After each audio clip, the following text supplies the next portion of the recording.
So welcome sa Big James TV. Ito yung actual unit natin. So meron tayong dalawang unit dito na assemble. Ayan, nakikita nyo. Ito yung Tekken design. Ito is para Mario design. Ayan.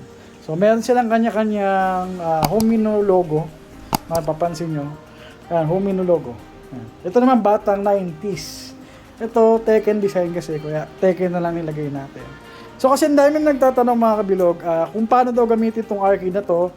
Ano ba itsura ng home menu at saan daw nakikita yung mga time. So, ang daming question about dito sa arcade machine natin sa mga hindi pa nakakapag-avail. So, ito na yung pagkakataon nyo. Panoorin nyo tong video na to. So, ito lang yan. Napakasimple lang. Meron tayong 8,000 game at ito yung mismong actual home menu once pag-open ng arcade machine. Meron siyang switch sa likod para i-on and off. And yung makikita nyo sa harap, meron tayong buttons, player 1 and player 2, and 1 coin slot. So, sa nagtatanong bakit isa lang, so meron tayong system timer para dito. Itong makikita mo tong insert coin play time. Diyan mo makikita yung oras pag naghulog ka. Dalawa na sila mga kalaro. So, try natin maghulog. May barya tayo dito. Ang tinatanggap dito mga kabilog is piso, 5, 10, at 20. Bago tsaka luma. Ngayon, try natin tong piso. So, nakasetup kasi ito sa 3 minutes. And, yung advantage ito, yung coin slot natin, anti-hook. Hindi siya pwedeng sundutin. So, ang hulog mo dito, pakaliwa. Hulog tayo na 5 piso. So, ayan. So, 5 piso, 15 minutes. Kasi piso, 3 minutes. I-multiply lang niya yung coins sa piso. Kasi yung default is 3 minutes, diba? Ngayon, yung timer, tatakbo na yan. Ayan, running na. So, pwede kayong mamili ng games. Tsaka lang siya mapapunction. Ito, magagalaw natin itong mga to. Yan. Ngayon naman, sa mga nagtatanong kung ano yung mga games natin, papakita ko sa inyo, by console. Press mo yung start para pumunta siya dito sa taas. Punta tayo sa category. Category, then, down. Dito sa category, nasa filter tayo ng PSP. So, lahat ng PSP games, makikita mo from Tekken 6, Soul Eater. Ayan, yan yung pinaka latest niya na game sa PSP. Then, lipat tayo ng ibang console. PS, so PlayStation 1. So, meron tayong mga game dito ng PlayStation 1. Makikita natin dito sa list. So, from Tekken 3, Tekken 2, Tekken. Yan. So, yan yung mga games ng PS1. And then, turn right ulit natin. Ang makikita naman natin dito is N64 or Nintendo 64.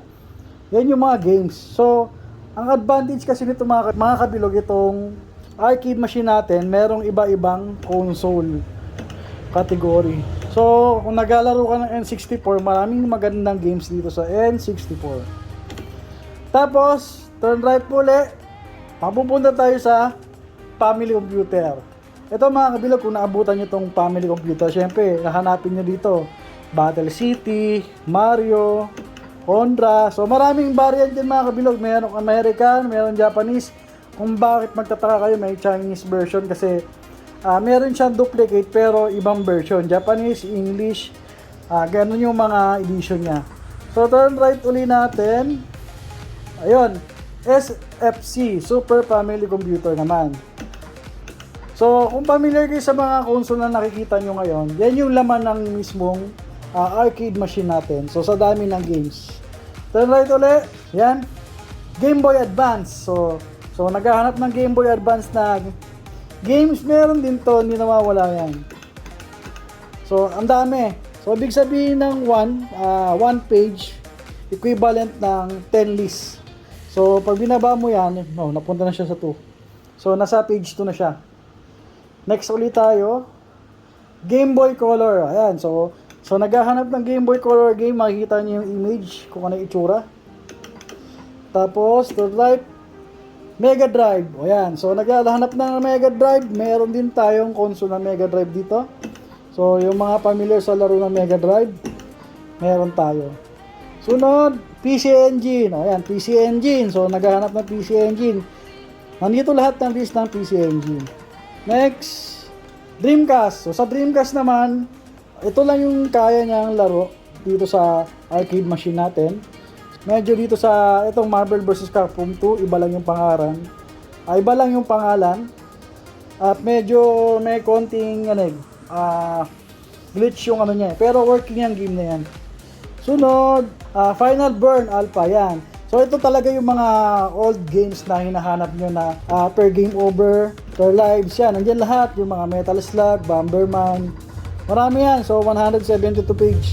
Hanapin nyo na lang din yung games na gusto nyo sa FBA. Next, yan, mame, isa pa. Sa mga gustong laruin yung King of Fighters, yan, yung mga mame, maraming games to. So, 280 page. So, times 10 mo lang yan. Yun yung list ng games niya. At, ayun, bumalik na tayo sa mismong list ng kategory na PSP.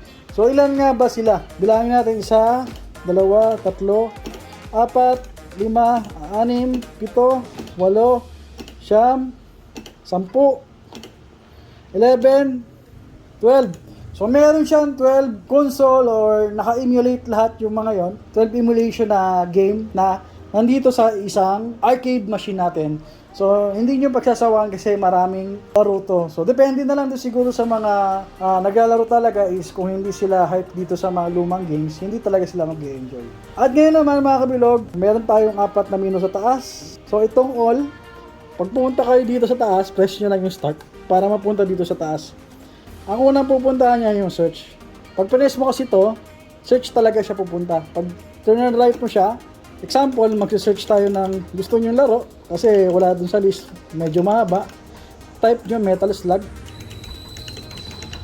Ang always okay dito, ito. Yan. Metal Slug. Okay, ito lagi yung okay.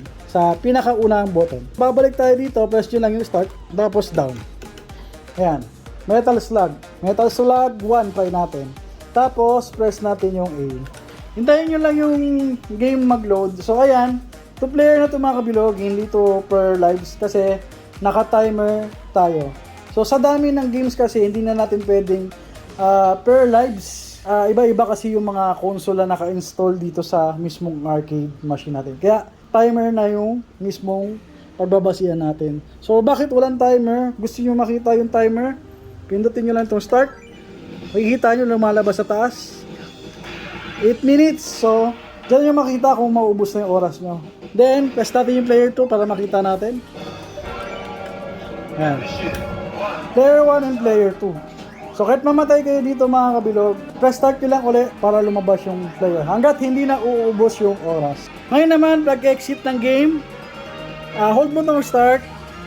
Ayan, nakikita nyo to. Press B. Ito yung B. Ayan. So, ang format kasi nito mga kabilog, start, A, B, C, D, E, F. Kadalasan lang naman, A tsaka B lang naman yung ginagamit. Ang B kasi is back, ang A is okay. Ngayon, bumalik tayo sa mismong home menu. Itong sunod natin is recent. Dito sa reset mga kabilog, makikita nyo yung recent na game na inopen nyo. So, ako nag-testing na ako ng Marvel. So, lalabas yan dito. At syempre, pag nag-exit kayo mga kabilog, yung oras hindi mawawala sa mismong home menu. Kasi meron akong isang arcade machine na console. Every time mag-exit ka sa game, mawawala yung oras. Ang advantage kasi nito mga kabilog, pag nag-exit ka dito sa game, yung oras mo nandito pa rin. Hanggang maubos yan, hindi ka na makakalaro. At wala ka ng function sa controller.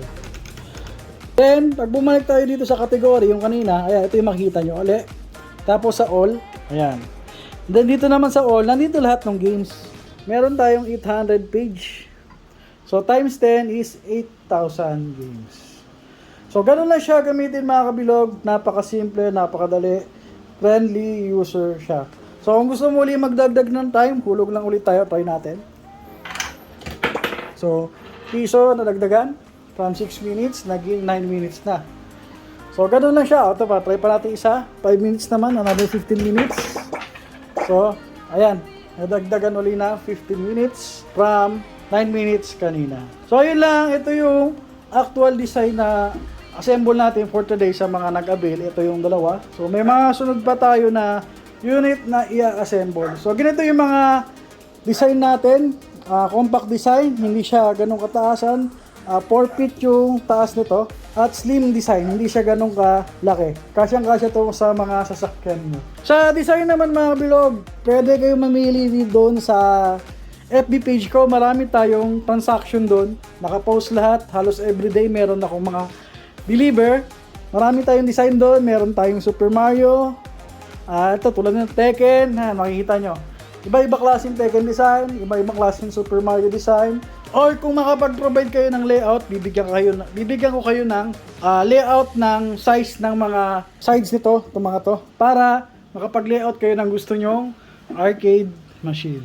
So kung gusto nyo customize, lalo na doon sa mga company or business, may sarili kayong design, pwede yung gumawa, isend nyo lang sa akin para ilagay natin yung mismong arcade design nyo.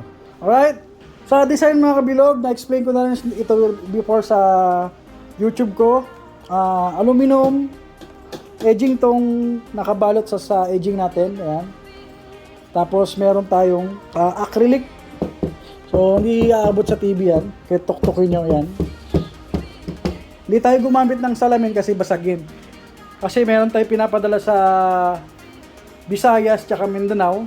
Nationwide tayo mga kabilog sa mga gustong mag-avail. Medyo pricey lang siya shipping kasi 45 kilos to mga kabilog pagka binalot natin. 45 to 48 kilos kasi kasama yung karton doon.